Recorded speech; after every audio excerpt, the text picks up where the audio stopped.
जय माता दी। समस्त देशवासियों को डेली धमाका यूट्यूब चैनल की तरफ से हार्दिक वंदन और अभिनंदन करती हूँ। देखिए, सुनीता विलियम्स की कुछ इंग्लिश ट्रांसलेट की लाइन आई हुई थी, उसको कुछ लोगों ने हिंदी ट्रांसलेट किया है और मैंने भी उसमें काफ़ी गंभीरता के साथ अध्ययन किया है। वो मैं आपके साथ साझा करती हूँ। आप लोग इस वीडियो में देखिएगा।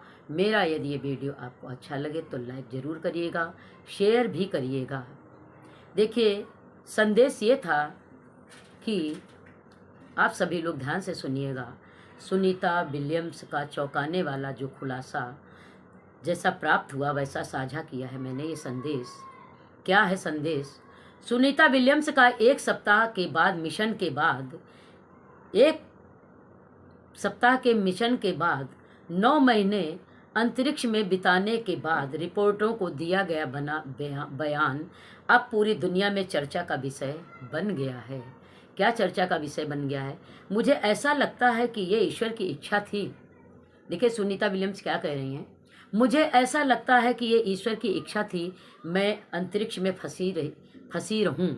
जब मैं केवल 20 दिन की थी तभी जीवन और मृत्यु का सामना कर रही थी। उनकी कहानी है ये, उसको ध्यान से सुनिएगा। जो इंग्लिश में आई थी उसको हिंदी में ट्रांसलेट किया गया है। जब मैं केवल 20 दिन की थी तभी जीवन और मृत्यु का सामना कर रही थी, तब अंतरिक्ष में मेरा ये खाना और पानी खत्म होने लगा था। तब मैंने सोचा कि अब आगे मैं कैसे जीऊंगी। तभी मुझे सनातन धर्म के चैत्र नवरात्र की व्रत याद आई। उस दिन से मैंने सिर्फ शाम को थोड़ा भोजन और सुबह थोड़ा पानी पीना शुरू कर दिया। 1 महीने बाद मैंने पहले से भी ज़्यादा अपने को स्वस्थ महसूस किया। मुझे ऐसा एहसास हुआ कि मैं और अधिक समय तक इस जगह पर टिक सकती हूँ। जब मैं मृत्यु की प्रतीक्षा कर रही थी, मैंने कंप्यूटर खोला और सोचा बाइबिल पढूं। मैंने पहले भी कई बार बाइबिल पढ़ी थी, इसलिए एक पेज पढ़कर ही ऊब गई। फिर मेरा मन रामायण और भगवत गीता पढ़ने को हुआ। मैंने उसका अंग्रेजी अनुवाद डाउनलोड किया और पढ़ना शुरू किया। 10-15 पेज पढ़ने के बाद चकित रह गई। उसमें देखिए, उसमें क्या लिखा था। उसमें वर्णित भ्रूण विज्ञान, गहरे समुद्र और आकाश के रहस्य अद्भुत थे। वो हमारी गीता और भगवत गीता रामायण में थे। ये उन्होंने हम लोग को संदेश दिया है। मुझे लगा कि ये बात तो मैं पूरी दुनिया को जरूर बताऊं। अंतरिक्ष से देखने पर सूर्य की आकृति कीचड़ के पोखर में बैठी हुई सी लगती है। कभी कभी मुझे ऊपर से कुछ आवाजें आती हैं, जैसे कि संस्कृत या हिंदी में मंत्रोच्चारण हो रहा हो। मेरे सहयात्री पैरी बिलमोर ने कहा कि यह इसलिए हो रहा है कि मैं रोज रामायण और गीता का पाठ पढ़ रही हूँ। इसके बाद मैंने गीता और रामायण को गहराई से पढ़ने का निर्णय लिया। व्याख्याएं मैंने भी डाउनलोड की। एक अद्भुत अनुभव था। मैंने तुरंत एलन मस्क को फ़ोन किया और उन्हें बताया। उन्होंने कहा कि वो इसे अपने एक्स ट्विटर पर शेयर करें। अब आप चौंक जाएंगे। कई बार हम मजबूत बड़े उल्का पिंडों को अपने अंतरिक्ष स्टेशन की ओर आते देखकर डर जाते हैं। जब कोई रास्ता नहीं बचा तो हमने ईश्वर से प्रार्थना की और चमत्कारिक रूप से कुछ गोल चमकदार तारे जैसे प्रकाश पुंज आए और उन उल्का पिंडों को नष्ट कर दिया।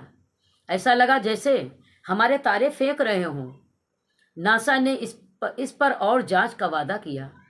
8 महीने मैंने पूरी रामायण और भगवत गीता पढ़ ली।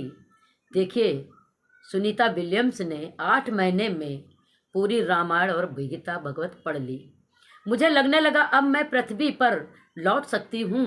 एक अद्भुत आत्मविश्वास से भर गई मैं। अप्रैल माह में जब सूर्य अस्त हो रहा था, तब एक सिंह के समान प्राणी जिसके साथ त्रिशूल धारण किए हुए देवी माँ थी को पृथ्वी की ओर आते देखा। जैसे ही वो पृथ्वी के वायुमंडल में पहुंचा वह अदृश्य हो गया। हम ये समझ नहीं पाए कि वह कहाँ से आया था। मैंने और बैरी से इसका अनुसरण किया। मुझे लगा वो किसी विशेष परत से आ रहा था, जिससे मुझे आभास हुआ कि आकाश की कई परतें होती हैं। फिर हमने न्यूयॉर्क टाइम्स की एक रिपोर्ट देखी जिसमें हडसन नदी के ऊपर चंद्रमा की झलक और सनातनी व्रत के शुरू होने की खबर थी। 2 मार्च इसके बाद नंगल क्षेत्र में ये चमत्कार देखा। तब हमें एहसास हुआ कि पृथ्वी पर व्रत तोड़ने का समय हो गया था। मुझे लगता है ये ईश्वर के आशीर्वाद के साथ आए देवदूत थे। अब मुझे विश्वास हो गया कि सनातन धर्म, भगवत गीता और रामायण सत्य है तो सत्य है। अब मेरा शोध वेदों के विज्ञान पर आधारित होगा। भ्रूण विज्ञान, समुद्र विज्ञान, अंतरिक्ष विज्ञान, और मैं वेदों की अलौकिक शक्तियों को जानना चाहती हूँ। नासा में इसके लिए एक नया विभाग शुरू करने का मैंने प्रस्ताव रखा। सुनीता ने भी चिंता जताई कि ट्रंप प्रशासन इसके लिए आवश्यक फंड उपलब्ध कराएंगे कि नहीं। बीबीसी, वेद, भगवत गीता जी, रामायण, शिव पुराण और उपनिषद आदि का सम्मान करें। जय श्री सनातन, जय श्री सनातन। देखिए, सुनीता विलियम्स ने भी ये महसूस कर लिया है कि सनातन धर्म में, गीता रामायण में जो लिखा हुआ है वो वाकई में पूरा ब्रह्मांड उसमें दिखता है। इसलिए आपको भी गीता और रामायण पढ़नी चाहिए। जय माता दी दोस्तों, नमस्कार। मेरा ये वीडियो आप ज़रूर देखिएगा और सुनीता विलियम्स की कहानी पूरी सुनिएगा। जय माता दी।